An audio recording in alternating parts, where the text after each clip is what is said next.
Hi, my name is Johan Eriksson, professor of saxophone at the University of Montana. This is a preparation video for Montana All-State, Allegro Moderato by Ferling, page 13 in the Voxman book. Notice that it's in 4/4. There's going to be quite a few spots where there's an emphasis on 1, and a lot of that will have to do with the harmonies that Ferling is using. He's actually pretty much basing this entire melody on the chords and harmonies underneath what's implied. There's actually very, very few non-chord tones in this entire movement. I think I counted something like 10. This is important because you want to emphasize non-chord tones. I have circled any non-chord tones, and you're going to see that I might put a little bit an extra volume on those. Maybe I add a little bit of vibrato. Maybe I pull back in time a little bit on them just to point them out to the listener. We're going to go over measure by measure. Let's start in measure 1. Notice that first C.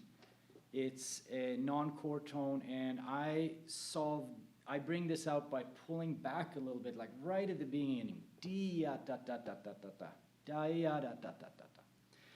And other than that, the chord is in E minor. Now you have all these da da da da da da da da da da da da. What are you supposed to do with that?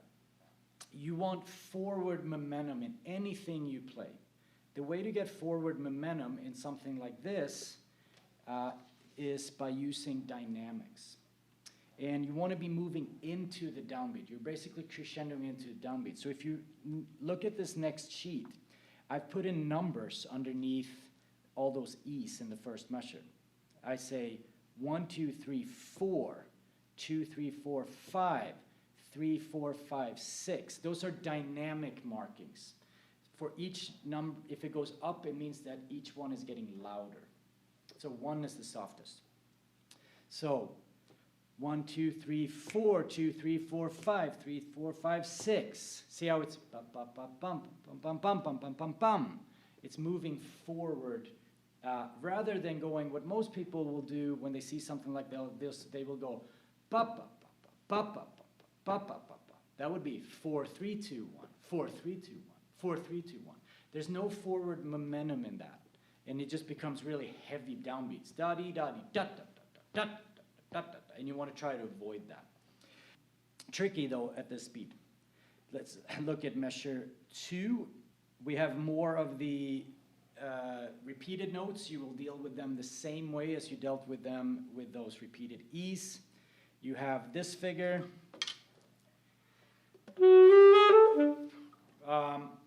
The first time we're actually switching chords to a B7 right there, so that first D sharp can be held a little bit, and the A sharp on beat 4 is a non-chord tone. So that one should probably have a little bit of weight on it as well. Continuing looking at the sheet called phrases and rhythmic groupings, in measure 3, the way most people think about this measure would be dia-ta-ta, dia-ta-ta, dia-ta-ta, dia-ta-ta. But the musical way of playing that would be dia-ta-ta-dia, ta-ta-dia, ta-ta-dia, treating the B's as pickups into those melody notes that are actually changing. Those are the downbeats, da-dee, da-dee, dum. The B's are just a pedal point holding underneath that. So you use them as dia, da-da-dia, da-da-dia, da-da-dia, da-da-dee. Also tricky to bring out at this speed. In measure 4, we could have ended here.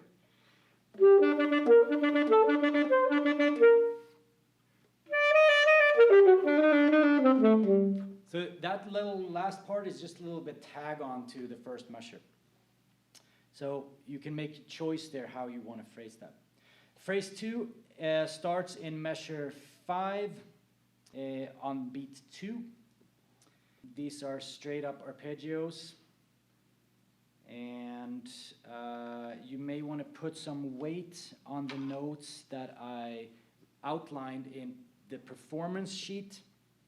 So for example, beat 1 of first system, beat 1 second measure, third system, sorry, I believe I said first system, I meant third system. So beat 1 first measure, third system, beat 1 second measure, third system, beat 3 third system, second measure, and we have another one of these phrases that actually ends earlier than you would think with just a little tag. If we go back to the phrases and rhythmic grouping sheet, you're going to see that the last measure of the third system, we could easily have ended here.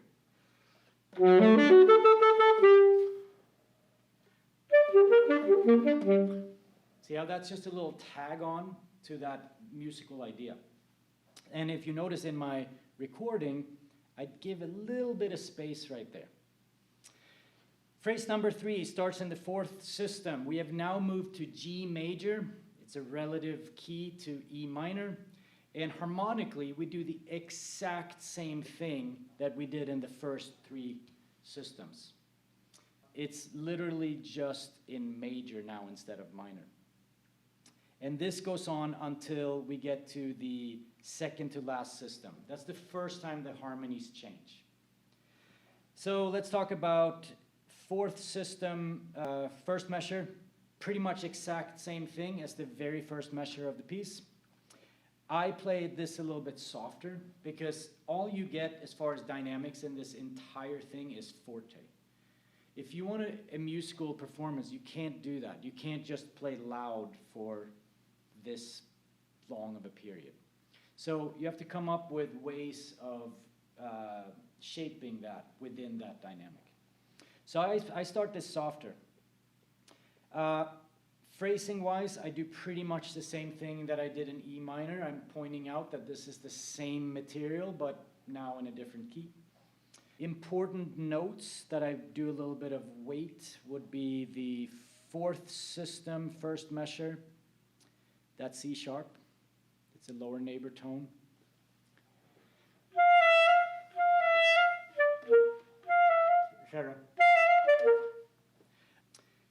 You have the same thing in the fifth system that we had earlier with a bunch of Ds. Deal with that the exact same way as you dealt with the first measure in the second system. You have practically the same line, fifth system, second measure, as you do in the second system, second measure. Phrasing-wise, it's going to be very, very similar. I used that measure, fifth system, second measure, to increase volume so that I can end kind of almost a fortissimo. So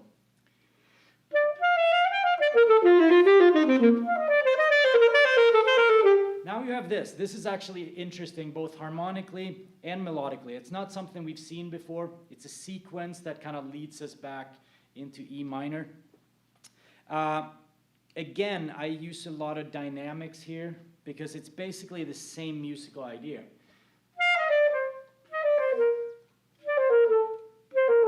It's that. It's not. You hear the difference between that. These are all leading into the downbeat, and you have to play them like that. So I started softer, and then I increased the volume.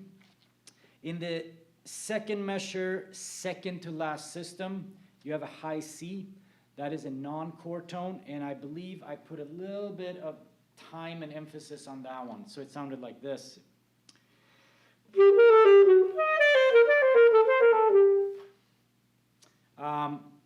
So notice how I'm basically crescendoing through that entire line.